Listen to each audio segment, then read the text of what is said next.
J'associe bien sûr à mon exposé mon associé, mais qui est aussi ma compagne, Françoise Rivière, grâce à qui j'ai découvert les bonheurs de l'élevage cheval de sport.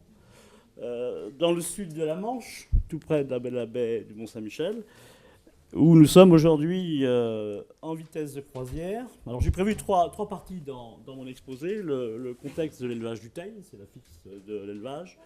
La méthode Parlez utilisée. assez près du micro. Ouais, la méthode utilisée pour la gestion du pâturage, méthode Herbolis, mise au point et développée par un autre institut qui s'appelle Arvalis Institut du Végétal. Je suis désolé pour mes collègues de l'Institut de l'élevage.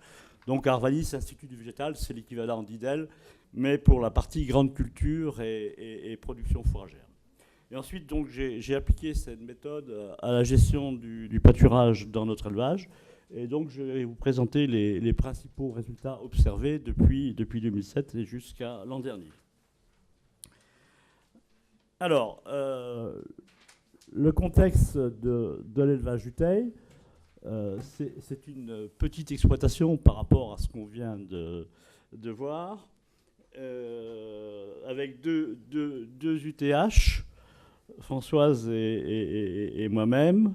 On considère qu'il y a une UTH et demie d'affectée à la conduite de l'élevage et valorisation des chevaux de sport. Un picard d'UTH pour la partie vache allaitante. Les effectifs jusqu'en 2010, c'était 7 poulinières, celles français, et en moyenne 6 poulains nés par an, donc un bon taux de productivité numérique. Jusqu'en 2008, la plupart des chevaux étaient vendus à 3 ans, et depuis 2009, on ne vend plus que des chevaux d'âge à 5, 6, 7 ans, 8 ans. Donc on a changé complètement de système. Du coup, en 2010, on a décidé d'arrêter de faire pouliner de juments, et les prochains poulinages, c'est en 2015, où il y a 4 juments qui vont pouliner dans les semaines à venir. Alors, associé aux chevaux de sport, un petit troupeau de vaches allaitantes de race limousine qui vèlent à l'automne. Les produits, je n'y reviendrai pas, sont vendus en label rouge, blason prestige, un petit peu de vente directe. Et comme on manque un peu de surface, les veaux mâles sont vendus en broutard. Mais pour nous, il n'y a pas d'atelier prioritaire dans l'exploitation. Les vaches ont autant d'importance que les juments. Et c'est pour ça qu'on a choisi la technique du pâturage mixte en associant en permanence les vaches et les chevaux dans les mêmes parcelles.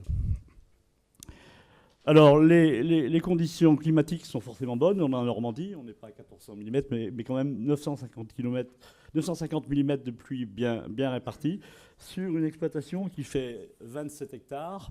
Donc, petite exploitation sur des sols de limon fin sur schiste, mais des sols très, très profonds. Donc, un potentiel agronomique très, très élevé, je pense, et un assolement essentiellement en base d'herbe. Je vous ai remis là l'assolement 2014, oui.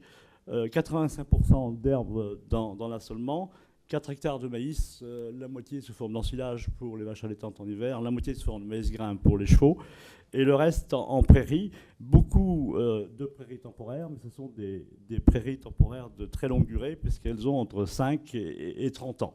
Ça veut dire qu'on est là sur des terres labourables où les prairies ont une très bonne pérennité. Une autre caractéristique de l'exploitation, je parle trop près, c'est son niveau de chargement. Vous voyez que le chargement apparent, quand on divise les totaux des effectifs UGB par la surface, est en moyenne depuis 8 ans, je crois, c'est à 2,22. Et si je recalcule le chargement autonome en affectant des surfaces aux achats de foin dans un premier temps, puis de maïs en silage dans un deuxième temps, on est à 1,9 de chargement autonome, donc quelque chose qui traduit bien les bonnes potentialités du milieu.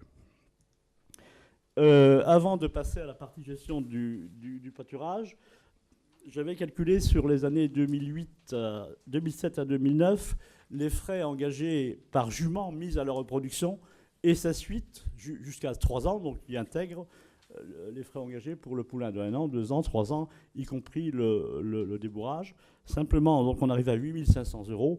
Simplement pour vous dire que par rapport à ces 8 500 €, il y a 14% de coûts alimentaires, au sens où l'entend l'Institut de l'élevage, donc de coûts alimentaires complets qui intègre les achats de foin, les achats de concentrés, mais également les travaux par tiers sur les surfaces fourragères affectées aux animaux, et également les achats d'engrais. On voit également sur ce graphique, bon, ces coûts ont augmenté depuis 2007. L'envolée du cours des matières premières en 2008 en est l'explication. Que les concentrés et les achats de foin représentent les postes les plus importants. Ça veut dire, par déduction, que la partie pâturage impacte peu, sur la base de ces critères globaux-là, le coût alimentaire, donc 1200 € par jument mise à la reproduction jusqu'à 3 ans et demi, et sa suite. J'en viens maintenant aux bases de la méthode Herbolis. Alors c'est là que je vais essayer de gagner du temps. Et c'est peut-être là la diapo la plus importante. Elle est basée, cette méthode, sur la construction de modèles climatiques de production fourragère et l'établissement de relations entre l'herbe et l'animal, peut-être qu'on l'a entendu tout à l'heure avec l'intervenante précédente. Ces modèles climatiques de production fourragère étant établis en situation de conditions expérimentales dans des stations expérimentales.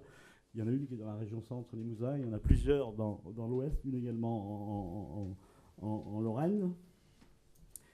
Et après cette phase de modélisation de la production et de la relation entre l'herbe et l'animal, tous ces modèles sont intégrés dans un simulateur de pâturage. Quelqu'un a parlé tout à l'heure de simulation de pâturage, qui permettent de construire des calendriers prévisionnels dans une situation climatique donnée et sur un type de sol donné.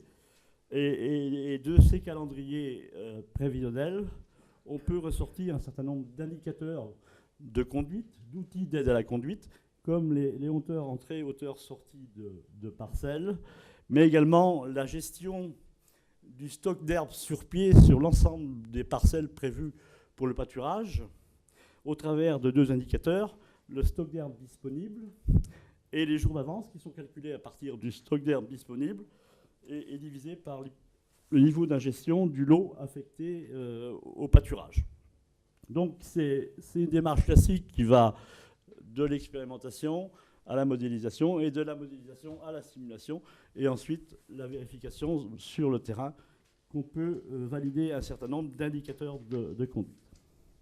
Je passe assez vite, on y reviendra à la discussion. Ce qui veut dire qu'en termes de démarche appliquée à une exploitation, il y a une première étape de prévision des surfaces à pâturer, d'affectation de l'eau de l'animal à des blocs de parcelles en pâturage tournant, de vérification de la cohérence des chargements par rapport aux valeurs repères données par la simulation de pâturage. Et ensuite, on passe à la deuxième étape, qui est la démarche étape d'ajustement de la conduite aux conditions climatiques de l'année, parce qu'effectivement, la pousse de l'herbe, c'est variable, et qu'il faut avoir des éléments d'aide pour décider d'ajuster la conduite de l'herbe aux conditions climatiques. Et enfin, dernière étape, c'est faire le bilan de la campagne pour trouver éventuellement les points à améliorer pour les campagnes suivantes. Je passe vite, Alors, grille de repères de chargement calculée dans le contexte de l'ouest de la France, exprimée en art. Alors, par EVV. Alors, EVV, ça veut dire équivalent vache-veau. Ça c'est la terminologie Arvalis, qui traduit bien la capacité d'ingestion, mais c'est très proche des coefficients UGB de l'Institut et l'INRA à 5% près quand je fais la comparaison. Donc, vous voyez que ça peut aller de 25 à 30 AR par UGB ou par EVV jusqu'à plus de 40 AR, en fonction de la surface accessible par animal au pâturage. Et on peut faire varier par rapport à ça le régime de fertilisation azotée et la nature des prairies. Plus on a de la surface, plus on peut jouer la carte des associations graminées et trèfle blanc, et plus on peut jouer la carte des prairies multi-espèces pour la fauche. Je passe assez vite. Là, je passe aussi, ce sont les coefficients utilisés. Alors, outils de mesure des hauteurs sorties pour décider de changer les animaux de parcelle, ou de mesure du stock d'herbe traduit en jour d'avance pour voir si on est en risque de manquer d'herbe ou au contraire d'être débordé par l'herbe, c'est l'herbomètre. Alors je ne sais pas, les gens de l'INRA utilisent l'herbomètre stick. Ouais. à Arvalis, on a développé l'herbomètre à plateau, peu importe. C'est un outil qui permet de mesurer une hauteur d'herbe compressée, à partir de laquelle, en ayant fait des calculs sur les densités de l'herbe, on peut prévoir le volume, la matière sèche disponible à l'échelle du lot. Et quand on a la biomasse disponible à l'échelle d'un lot, en divisant par les ingestions, on peut calculer les jours d'avance de pâturage. Donc c'est vraiment les jours d'avance, c'est vraiment l'indicateur de pilotage du pâturage à l'échelle d'un lot et pour un ensemble de parcelles. Bon, les mesures, peu importe, vous verrez ça dans les diapos. Et vous voyez un certain nombre de repères sur la petite réglette où on note la hauteur d'herbe mesurée. Et effectivement, il faut mieux pâturer entre 10 et 15 cm contre 15 et 20, et plutôt faucher dès qu'on déborde 20 cm de hauteur, parce que sinon il y a des risques de gaspillage d'herbe importants. Là, je passe.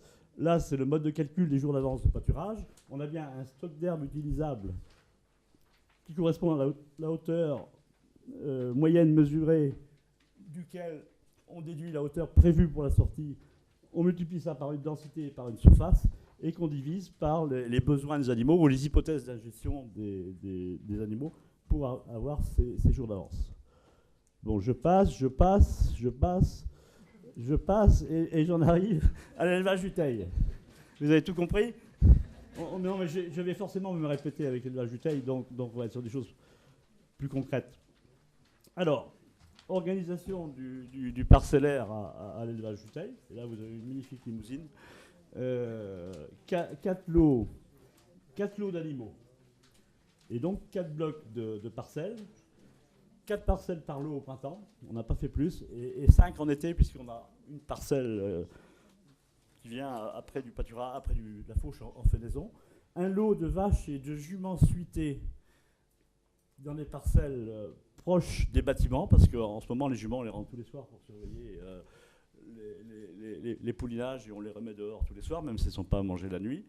Un lot de vaches suitées et de poulains mâles entiers de 1 an et 2 ans dans une parcelle qui est un peu plus éloignée. Alors, un bloc de parcelle un peu plus éloigné de l'exploitation. On a un lot de génisses pleines et de juments vides proches de l'exploitation, parce que là, on a 3 juments qu'on va remettre à la saillie cette année. Et enfin, sur une parcelle éloignée, on a un lot de génisses de 1 à 2 ans et des pouliches de 1, 2 et 3 ans. Alors, il faut savoir que quand on fait la proportion d'UGB bovine par rapport aux UGB total, on est dans cet élevage à peu près 70% d'UGB bovine et 30% d'UGB équine. Un peu plus sur la partie pâturage, parce qu'il y a les chevaux au travail qui sortent pas au pâturage, mais on est dans ces ratios-là, 2 tiers, 1 tiers, et 1 tiers d'UGB équine. Donc, ce que je vous raconte, ça ne peut pas s'appliquer à des élevages avec une proportion plus importante de chevaux, voire des élevages avec uniquement du pâturage de chevaux. Donc, tous les ans, je fais 4 lots, et je me fixe comme objectif de chargement 35 quarts par UGB ou par EVV. C'est tiré directement de la petite grille que vous avez tout à l'heure. Des hauteurs sorties qui sont des hauteurs sorties. Ça, je l'ai fait en 2007. Tiré à l'époque des expérimentations conduites avec des vaches allaitantes. Un objectif de jours d'avance au printemps, 20 à 25 jours. C'est-à-dire, si j'ai moins de 20 jours, je vais être amené à prendre des décisions pour conforter ce stock d'herbe, éventuellement en agrandissant la surface, en pâturant plus grand, en augmentant la fertilisation azotée. Si j'ai plus de 25 jours, je vais être tenté de court-circuiter une parcelle. Et en été, c'est plus aléatoire. Donc l'objectif fixé en 2007, c'était 30 à 40 jours. Donc on va voir maintenant comment je m'en suis sorti depuis 2007 jusqu'en 2014. Tout d'abord, sur les hauteurs entrées, hauteurs sorties. Les numéros de chiffres correspondent aux numéros de mesure. C'est-à-dire qu'en moyenne, au printemps, j'ai fait jusqu'à 8 à 9 mesures à chaque changement de parcelle de stock d'herbe sur l'ensemble des parcelles prévues pour le pâturage. Donc vous avez autant d'histogrammes que d'années, et vous avez les courbes de tendance, qui sont représentées au-dessus. Ce qu'il faut retenir, c'est qu'en moyenne, je suis à peu près dans la fourchette des 15 à 20 cm, mais qu'il arrive que sur une parcelle, par exemple d'ici d'ici 10 jours en Normandie, il y ait des parcelles qui soient à plus de 15 cm. Comme j'ai besoin de la surface, elles vont quand même y aller. Comme c'est du régent en lait tardif, j'aurai pas trop de problème de stade, mais que dans certaines conditions, ça conduit à faire un peu de sous-pâturage. Les animaux sortent à des hauteurs plutôt de 6 ou 7 cm plutôt que de 5 cm. Donc ça, c'est pour vous illustrer la variabilité un peu des hauteurs entrées, mais qui, en situation de pâturage de prairies à base de raigrats pérennes, ne pose pas de problème au printemps en Normandie. Hauteur sortie. Même présentation, on regarde uniquement les courbes de tendance. Et quand on regarde les courbes de tendance, on est à 5 à 6 cm de hauteur sortie au printemps. Donc sur les parcelles pâturées par les chevaux et les bovins, sauf en 2010 ou 2011, on a pâturé un peu plus ras, autour de 5 cm. 2010 parce qu'on a eu une année sèche, et 2011, je ne sais pas pourquoi. Maintenant, si on regarde les hauteurs sorties en été, c'est pour ça que j'interpellais Laurence tout à l'heure, sur les 8 années, on a quelque chose de très homogène, avec des hauteurs sorties en moyenne de 4 cm en été, mesure herbomètre à plateau. Par rapport aux préconisations en bovin, on est plutôt à 1 cm au-dessus. C'est pour ça que je posais la question par rapport au niveau des performances animales accessibles. Alors, quand les animaux rentrent sur une parcelle, je fais une mesure de hauteur, je calcule les jours d'avance, et en fin de parcelle, j'ajuste le temps de séjour effectif en fonction du couvert végétal, l'observation du couvert, et bien sûr aussi le comportement des animaux. Et les vaches limousines, c'est assez remarquable pour ça, parce que j'ai quelques vaches alertes qui me préviennent de 3 jours avant en me disant « Attention Albert, il va falloir que tu t'occupes de notre changement de parcelle ». Alors pour les veaux, j'ai aucun problème de disponibilité en herbe, puisque dans le dernier tiers de pâturage de la parcelle, les veaux en général passent sous les clôtures électriques et anticipent le changement de parcelle. Mais par contre pour les poulains, c'est pas du tout la même histoire. On n'a jamais complémenté nos poulains au pâturage. Toujours eu l'impression qu'ils étaient en bon état. Pas de complémentation, mis à part la complémentation en oligo et en minéraux. Et donc ça me pose un problème de cohérence par rapport aux résultats expérimentaux. Donc il faut les regarder un peu dans le détail, ces résultats expérimentaux. Moi j'ai l'impression que si c'était à refaire, je pâturais un peu plus haut. Mais de fait, par l'observation du couvert végétal et du comportement des animaux, ça ne pose pas de problème. Concret. Mais il y a quand même un problème de relation avec la performance animale derrière des poulains, non? On en discute. Alors maintenant, si on regarde l'évolution des jours d'avance, les fameux 20 à 25 jours d'avance visés. Donc vous voyez qu'en 2007 et 2008, mes 2 premières années de suivi, je suis resté plutôt entre 15 et 20 jours. J'ai plutôt eu une conduite de pâturage type vache laitière, mais qui s'est bien passé. Et par contre, en 2009 et les années suivantes, que je ne vais pas vous présenter, parce que là je n'ai repris que les 4 années où il y avait des juments suitées associées aux vaches suitées, je suis resté en permanence entre 20 et 25 jours au printemps. Donc en Normandie, ça ne pose pas de problème de rester dans les clous de cet objectif-là, comme dans d'autres régions au printemps, parce qu'au printemps, dans beaucoup de régions, l'herbe pousse de la même façon. Si je regarde maintenant en été, vous voyez que 2007 et 2008, 20 à 25 jours d'avance en été, donc conduite plutôt à flux tendu, mais ça s'est bien passé. Et 2009 et les années suivantes, 25 à 35 jours. Donc en termes d'objectifs pour un éleveur dans le contexte de la basse Normandie et du sud de la Manche, les objectifs de 20 à 25 jours au printemps et de 25 à 35 jours en été pour prendre des décisions de pilotage et d'ajustement sur 8 années consécutives avec des chevaux associés à des vaches sont bien passés. Mis à part il y a des sécheresses en 2010 où on a interrompu le pâturage pendant 1 mois et demi. Alors maintenant, je ne suis pas loin à la conclusion, Président. Des repères classiques utilisés par le réseau. Quand je reprends depuis 2007 le chargement en AR par EVV ou par UGB, vous voyez qu'en moyenne on est à 36,9, donc 37 AR, 2 heures de plus que la prévision. Je suis un peu déçu, mais on est quand même dans les clous. Par contre, où les résultats me paraissent remarquables, parce que je n'ai jamais vu des situations pareilles, c'est le chargement en été, 56 AR par UGB en été, sans complémentation, avec du pâturage Là, le chargement est calculé du 15 juillet au 15 novembre, avec en gros 25 unités d'azote. Rien à dire, hein. Mais ça, c'est le bon Dieu. Et puis si je retraduis ça en chargement, on a vu tout à l'heure un graphique de présentation du chargement en été, donc en UGB par hectare, vous voyez qu'on est en moyenne à 1,75, toujours sans complémentation, avec simplement en niveau de fertilisation azotée 50 à 60 unités d'azote par hectare et par an, donc en moyenne 2 apports de 25 unités. Parfois 3 sur certaines parcelles, parfois rien sur des parcelles où il y a plus de trèfle. Donc on est à un niveau d'intrants extrêmement faible sur ces prairies. Alors, dernière partie pour conclure, j'ai sur 2013 et 2014, et sur l'ensemble des blocs affectés aux animaux, donc les 4 lots et les 20 parcelles, recalculés. Ah oui, recalculer l'herbe utilisée et donc l'herbe valorisée selon qu'elle était valorisée en pâture, dans toutes les prairies pâturées, selon qu'elle était fauchée dans une parcelle de fauche qui est éloignée de l'exploitation où je fais 2 coupes et puis après c'est pâturé par les brebis d'un copain. Et puis j'ai introduit depuis 2013 du maïs dans l'assolement. Parce qu'en ayant acheté du maïs l'année précédente, on se rend compte une fois sur 2 qu'on se fait avoir, donc on finit par faire ces calculs. Donc vous voyez qu'en moyenne, il faut retirer en termes de tonnes de matière sèche valorisée à l'hectare, donc calculée par différence entre les hauteurs entrées et hauteurs sorties des animaux dans chaque parcelle. On est autour de 9 tonnes de matière sèche valorisée ou utilisée.